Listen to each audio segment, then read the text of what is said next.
Add it up.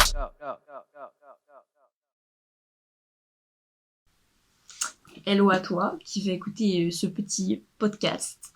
Moi c'est Emma, j'ai bientôt 22 ans, je suis actuellement en année de césure. J'ai pris cette décision parce que je voulais faire un peu un petit break pour savoir un peu ce que je voulais dans ma vie. Et l'année dernière j'étais quand même scolarisée. Et j'étais en licence d'aménagement paysager à Angers. Je suis allée une semaine en cours et puis confinement. Confinement un peu, je dirais un peu compliqué. Je l'ai pas chez mes parents à côté de Rennes, dans ma maison familiale à la campagne avec un jardin. Donc ça, j'ai pas à me plaindre, c'était cool.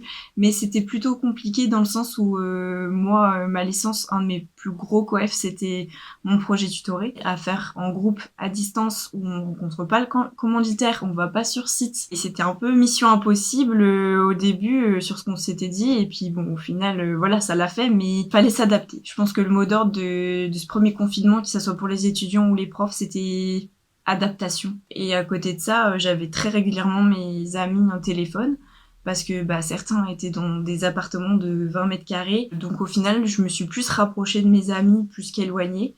C'était juste ne pas les voir en face à face, c'était un peu plus compliqué, mais voilà, il y avait les appels, donc ça compensait un peu.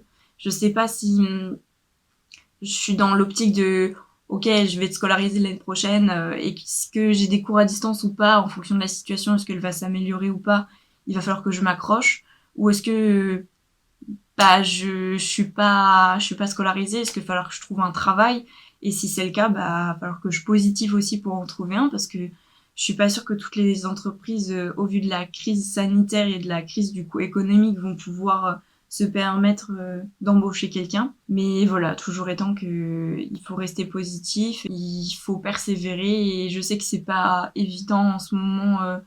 Enfin, moi, je parle surtout pour les étudiants. Je veux dire, c'est surtout ce que j'ai dans mon cercle d'amis, c'est des étudiants, et je vois combien c'est compliqué pour certains de mes potes de tenir à distance, de ne pas avoir le même suivi pédagogique que les autres années, d'être frustré de ne pas pouvoir avoir son Erasmus ou de pouvoir partir en stage, avoir une expérience professionnelle. Moi, j'ai surtout peur qu'il y ait des inégalités aussi ou des difficultés à trouver un travail plus tard parce que pendant quasiment 2 ans, on n'a pas eu toutes les expériences qu'on aurait dû avoir sur notre CV. Donc j'espère qu'on aura quand même le job de nos rêves et la vie qu'on veut, mais on peut pas être sûr de ça. On est dans le flou et on sait pas non plus réellement quand est-ce que nous, les jeunes, on va pouvoir se faire vacciner. Tout le monde ne veut pas se faire vacciner. Dans mes amis, il y en a plein qui veulent pas. Si on n'est pas vacciné, est-ce qu'on va quand même pouvoir avoir une vie normale comme ceux qui vont l'être? Est-ce qu'on va pouvoir avoir accès à la culture, aller au cinéma, aller dans les restaurants, aller au musée? Est-ce qu'on va pouvoir voyager en interne du pays comme à l'extérieur, en Europe ou à l'étranger?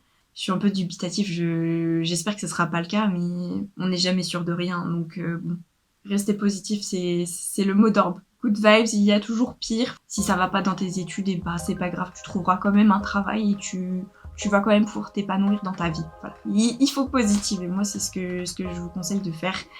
Et je vous fais des bécos à distance d'1 mètre. Voilà. Bisous.